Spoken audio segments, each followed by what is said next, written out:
Good morning, good afternoon, or good evening, whenever you're joining us to take in what we have to offer you. This is the Tulsa World Scene Department with our weekly video slash podcast slash whatever else it may end up being. I am here with my colleagues, the lovely and talented Jimmy Trammell, and the even lovelier and talented Miss Grace Wood. And we're here to talk about things that are coming up of interest that will appear in the Tulsa World Scene section, available at fine news sellers everywhere and online at tulsaworld.com. Probably one of the songs that most everybody who has been alive for the past 50 years has heard is something called I Melt With You. And I believe, Jimmy, you will melt with us, telling us all about how that applies to Tulsa right now. The band Modern English, of course, had that song in 1982, so it's been around for 40 years now. But Modern English is coming to Tulsa for a show. We'll write about that soon in the Tulsa World at tulsaworld.com. It's emblematic of the 80s, this song. It's firmly entrenched tentacles around the 80s. You can't think about the 80s or that song without each other. But I'm going to tell you something that'll make your brain hurt. Are you ready for your brains to hurt? It's sure. It'll make your brains melt with you, you know. It will prove that mine is still working after daylight savings time and springing forward. So if I told you this song, I Melt With You, never got past 78 on the Billboard Hot 100, you'd punch me in the face and call me a liar, right? That's really surprising. Especially since we're doing this over Zoom, you make that. Yeah. Anyway, I can believe that actually, because it was what made it a hit was MTV. And if that was the early days of MTV, and this had heavy rotation back then.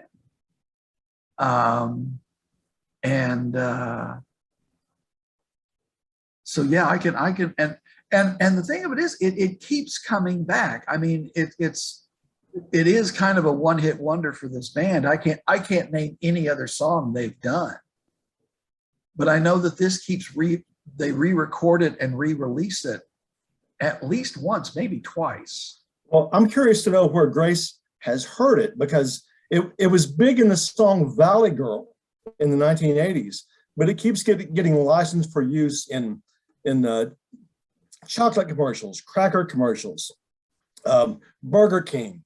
It was in, my son knows it because it was in the film Sky High. So it just keeps getting licensed over and over and over again. Grace, where have you heard this song besides the radio?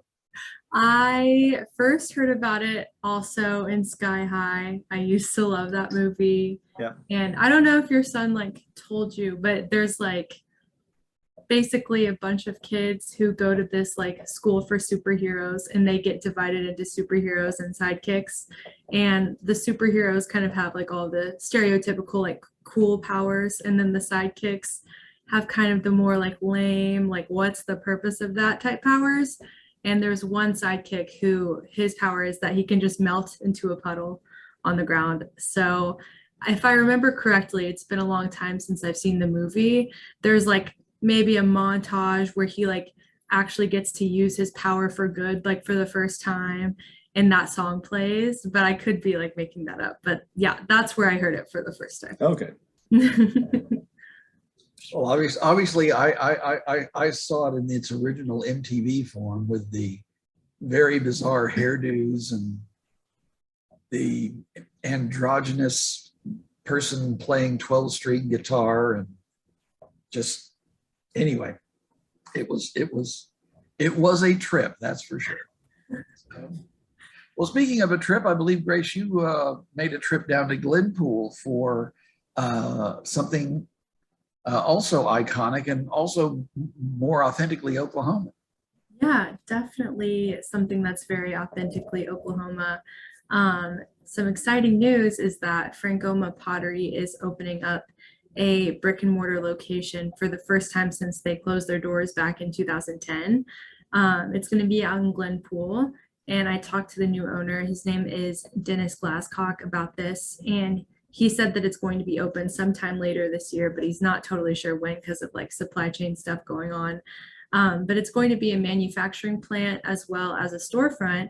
And people can actually watch the pottery being made, and they can like custom make their own pottery and stuff. And Dennis said that he hopes this is going to appeal to new customers and kind of a younger generation as well, because Frankoma is, I think, almost 90 years old. So he kind of wants to get like a new customer base involved. And he said he's also being super careful to like honor the history of the company.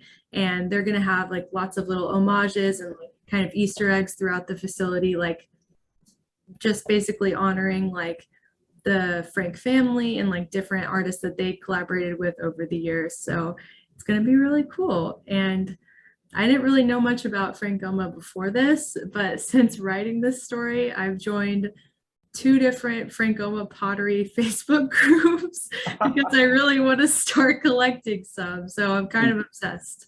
But yeah, that'll be this Saturday in Tulsa World. Okay. Yeah, I in fact, every Saturday I fill this up with coffee, and this is a Frankoma. I think it's actually supposed to be for soup, but when you need as much motivation as I do in the morning, you use this for coffee. And my late wife was very much into Frankoma pottery, although at the time she got into it, the original manufacturer, which was in Sapulpa, is that correct? Yes. Had shut down, and so the prices had skyrocketed, and they were difficult to find, and so somewhere in the morass of my house, I think we have some. I think I actually have a teapot back over here, but anyway, so we have a few things, so they're out there. So that's good to hear, because that really, I mean, it was nationally and internationally known. Mm-hmm. And collected. So, all right, great. Well, speaking of national and international, Tulsa Ballet is bringing back its production of Swan Lake, which is sort of it's what people think of whenever they think of ballet. They probably think of the 4 dancers with the arms interlocking and going back and forth. And the movie, I guess it was about 10 years ago, Black Swan, kind of reinvigorated interest in this. What's kind of unusual for Tulsa Ballet's production this time is that they always have 2 casts. And because it's a long thing to do and it takes a lot out of you. But the interesting thing is that none of the leads have ever danced in Swan Lake before. This is their first time to be in this ballet, which is kind of unusual. We'll be talking with them and the choreographer, Marcello Angelini, for a story this Sunday. And I mentioned international. The dancers that make up the leads, one is from America. One is from, I believe, Korea. 2 are from Japan. I mean, the Tulsa Ballet is kind of like a United Nations. And I think, Jimmy, you're kind of going international on us as well. Yeah, I love this concept for a new show that premieres Monday 21st on NBC. It's called the American Song Contest. There are 56 competitors, all competing with one original song to see who has the best song. And the 56 competitors are made up of 1 music artist from every state, all 50 states, plus U.S. territories, plus District of Columbia. And it's such a smart concept because every state's going to watch and have a rooting interest. Like, I want my state to win. The Oklahoma representative is Alexa, a K-pop artist, Korean pop music from Jenks. And you would think it was really kind of an interesting decision to choose her, because you would think typically Oklahoma would be country music, or although we've had many great rock artists, but country would have been the easy pick. They went with K-pop. And what I like about the show is it represents not only many styles of music, but many artists at different stages of their career. It's not just Alexa, who has a global following, and maybe some unknown acts and on the rise artists, but also Michael Bolton, Macy Gray, Jewel, Cisco. So, and props to the established artists for being part of this, because they could say, you know, no, I don't want to lose to someone on the rise and think it's a failure, which it won't be, but people will say whatever. But I love the idea. I don't know what you guys think. I think that's really cool. I want to watch that. And isn't Jewel from Alaska? Is she going to be representing Alaska? She is, yeah. Okay, very cool. James, you've heard of the source show for this, right? I mean, the Eurovision contest, yeah, which I think is still going on. And that this country first, I think, really learned about when ABBA won it with the song Waterloo. And that launched them as international stars. And trying to think of, I believe, if memory serves me right, that the origins of the show Riverdance actually began as an intermission act during the Eurovision contest. They had a 7-minute gap and they needed to fill it with something. And so they created this bit of Irish dance that they called Riverdance, and that was the start of that phenomenon. So this is going to be interesting. Now, she is Alexa, and I realize I have just probably started a bunch of personal assistants all through the state, but is she of Korean heritage, or is she just someone that has embraced this style and has been accepted for her work in it? Alexa is a 2015 graduate of Jenks High School, but she said her mother is of Korean descent. And when Alexa was 21, she relocated from Oklahoma to Korea to pursue a K-pop career herself, and really has had a fantastic start to her career. Like I said, has a global following. What I know very little about it. So what makes K-pop K-pop? Maybe Grace. It's not just music. It's very visual, and it's made for video. Basically, it's perfect for video, and that there's a lot of choreography, a lot of concepts, and it's just a lot of eye candy. In addition to really catchy songs. Comic Empire of Tulsa, the owner, is a huge K-pop fan and plays K-pop nonstop.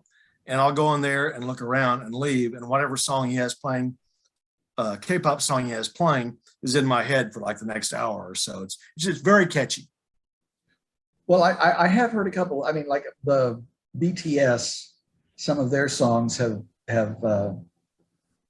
ingrained their way into my head over time. But how about you, Grace? Are you a fan of it? It's not like my go-to, but I definitely really appreciate what goes into it. I think from like what I've read and stuff, the K-pop stars work really hard and like just are really, really dedicated to their craft. There's like so much choreography and like they just do so much. And I know like in Korea too, the K-pop stars are like, I think they call them idols. Like they're a really, really big deal, and like are also kind of like role models for the community as well. So they're like a very like intense version of like a celebrity. So I definitely appreciate what they do. To give you some idea of the fame of Alexa, 17 magazine has this thing called 17 Questions with 17 magazines, and she was a recent subject. They cherry picked her to be the 17 Questions person. All right. Well, and when does the show air and where? Monday, March 21st, NBC. Okay. Well, we will all tune in and cheer her on to victory, even if we can't do it in Korean. Okay. Well, and is it another, does she sing in Korean or, because I know that I've heard songs where they kind of go back and forth among languages. Multilingual is the best way to describe it. Okay, all right.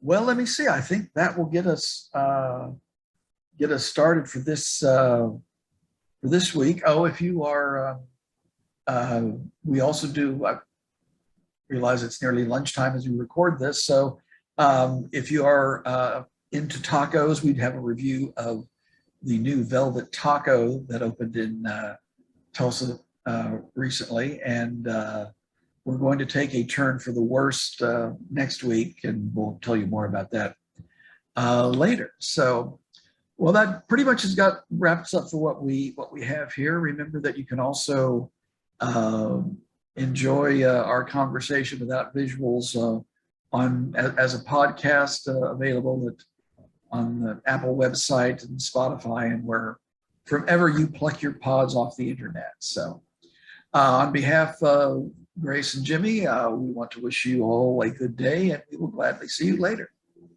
Dave. Bye.